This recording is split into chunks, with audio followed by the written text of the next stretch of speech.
Astagfirullahaladzim, terima kasih Nanda Ogan. Bacanya sudah bagus ya, semuanya untuk ketiga-tiganya sudah bagus, tinggal dilancarkan lagi. Caranya bagaimana? Sering-sering baca Al-Quran setelah baca sholat ya.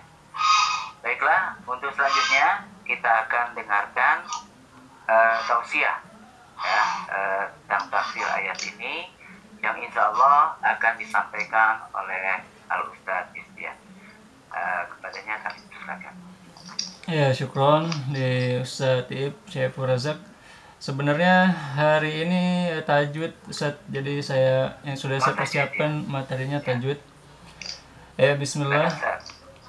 Ya, alhamdulillah wassalatu wassalamu ala Rasulillah wa ala alihi wa sahbihi wa man walah wa ba'd. Yang terhormat Bapak Ibu guru, Bapak Ibu tenaga kependidikan, para pimpinan dan teman-teman kelas 11 IPA IPS. Insya Allah kali ini kita akan melanjutkan kajian tajwid kita. Dan setelah sebelumnya kita membahas tentang fadilah membaca Al-Quran dan juga menghafalnya, kali ini kita akan masuk ke pendahuluan ilmu tajwid. Pertama, saya akan membahas tentang definisi ilmu tajwid. Apa sih sebenarnya ilmu tajwid ya? Sebenarnya ilmu tajwid dari kata jawada yujawidu, tajwid ya, yang sebenarnya berasal dari kata bagus ya. Jadi tajwid itu adalah membikin bagus supaya bacaannya menjadi bagus. Sedangkan secara definisi ya, tajwid adalah ikhraju kulli harfin min makhrajihi ma'iqaihi haqqahu wa mustahaqqahu. Jadi mengeluarkan setiap huruf dari tempat keluarnya yang benar dan memberikan haknya. Jadi misalkan kalau qaf itu makhrajnya di tenggorokan ya, kemudian misalkan ha itu juga di situ dan lain sebagainya, kemudian nun ya, ain, qaf dan sebagainya, semua dikeluarkan dari makhrajnya dan diberikan hak yang sempurna. Meskipun dia sukun ya, kemudian dia tebal, tipis dan lain sebagainya, diberikan haknya yang sempurna. Nah, kemudian apa sih hukumnya ya? Bagaimana sih kalau kita nggak belajar ilmu tajwid? Apakah kita berdosa?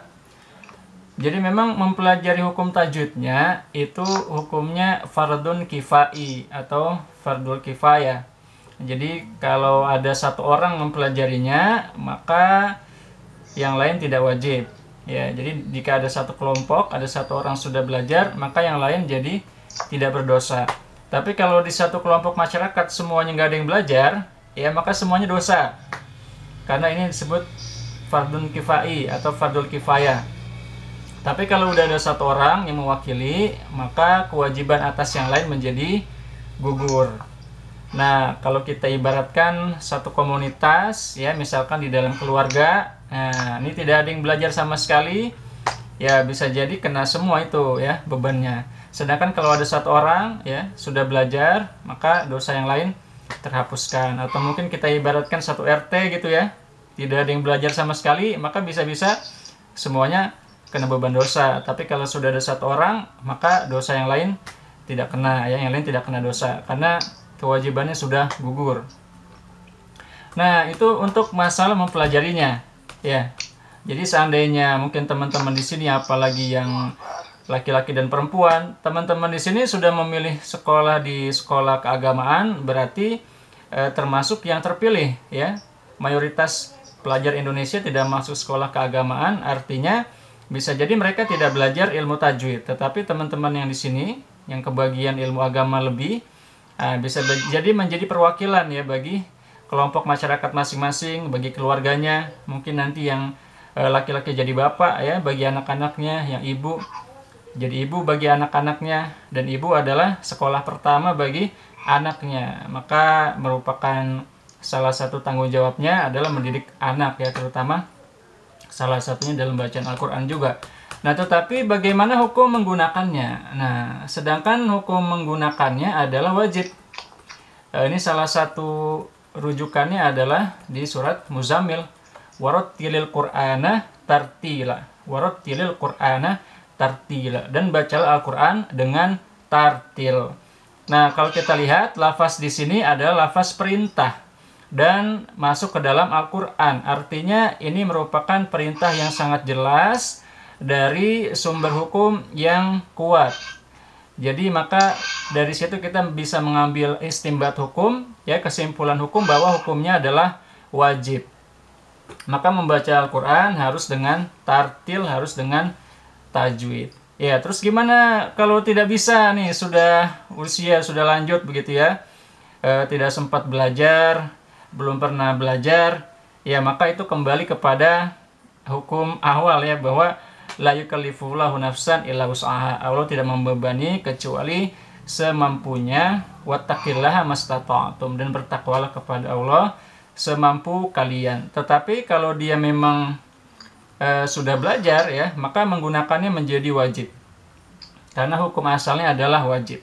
Sedangkan yang memang ada kesulitan itu ada hukum khusus ya, yaitu ada keringanan di situ ya.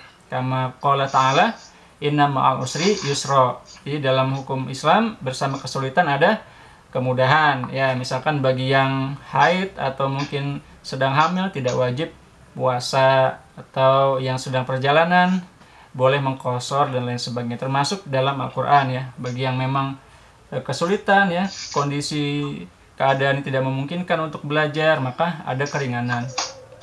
Tetapi hukum asalnya tetap wajib. Nah, kemudian Rasulullah bersabda ini dalam suatu hadis. Qala Rasulullah sallallahu alaihi wasallam, "Iqra'ul Qur'an biluhunil Arab wa aswatiha wa iyyakum wa luhuna ahlil fisqi wal kaba'ir. Fa innahu sayaji'ul aqwamun min ba'di yuraja'una al-Qur'an tarji'a al-ghina war rahbaniyah wan nawhi la yujawizu hanajirahum maftunatun qulubuhum wa qulubu man yu'ajibuhum sya'nuhum."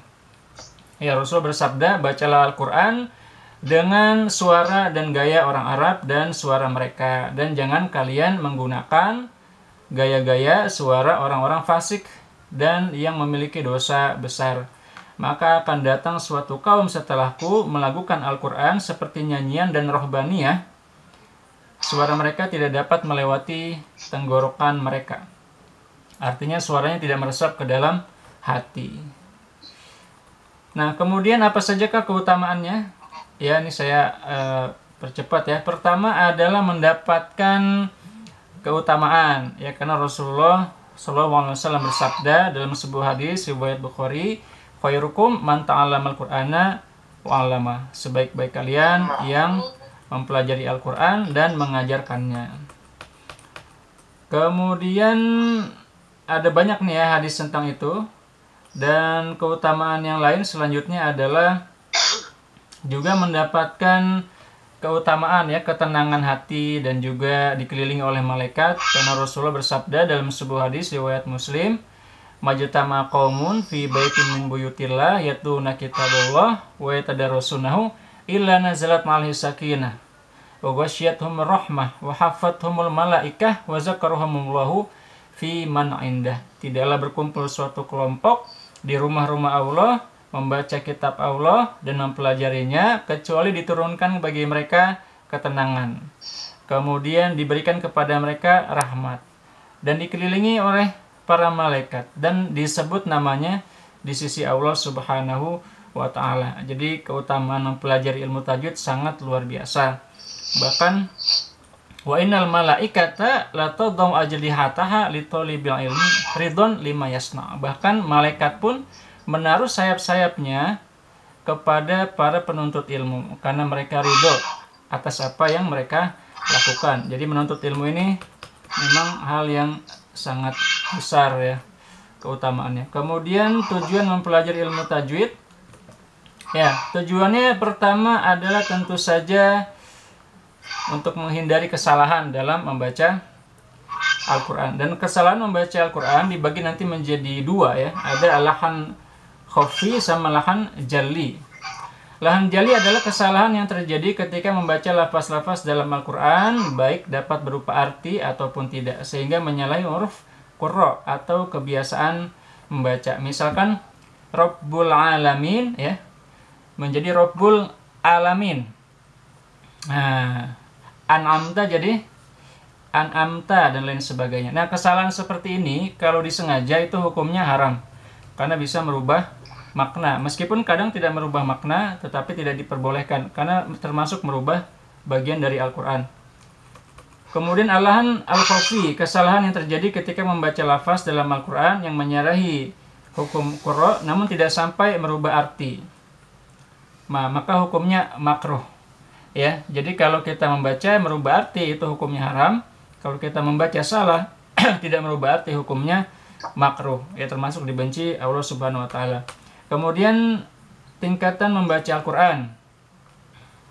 Nah, ini ada 4 tingkatan ya. Jadi dalam tajwid dibagi menjadi 4. Yang pertama disebut tahqiq. Tahqiq ini yang biasa kita dengar ketika acara-acara mungkin nikahan atau ada Isra Mi'raj begitu ya. Biasanya membacanya pelan ya dengan lagu yang suara tinggi. Kemudian yang kedua tartil. Nah, tartil ini yang lebih cepat ya dan standar. Ini yang biasa dipakai oleh para masyayikh. Kemudian dalam sholat itu biasanya pakai tartil. Kemudian yang ketiga ada tadwir. Kalau tadwir ini lebih cepat dari tartil. Ya, dia antara cepat banget sama sedang. Agak cepat ya. Disebut tadwir. Kemudian ada namanya al-hadar. Al-hadar ini sangat cepat. Ini biasanya digunakan oleh para penghafal Quran ya ketika ingin murojaah.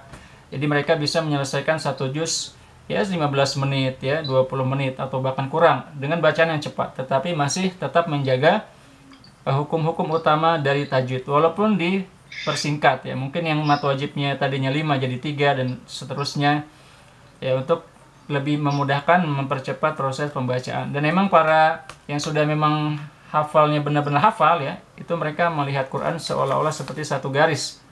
Jadi mereka bisa membacanya 1 hari selesai ya atau 3 hari selesai saking mereka hafalnya, dan itu membutuhkan waktu yang panjang, maka mereka membaca dengan cepat menggunakan al-hadar itu. Oke, mungkin ini dulu yang bisa saya sampaikan karena waktu yang terbatas. Terima kasih banyak atas kesempatannya, kurang lebihnya saya mohon maaf. Wassalamualaikum warahmatullahi wabarakatuh. Waalaikumsalam warahmatullahi wabarakatuh. Terima kasih Ustaz Isdian yang telah memberikan penjelasannya yang panjang lebar, dan alhamdulillah ini memberikan kita pencerahan yang jelas.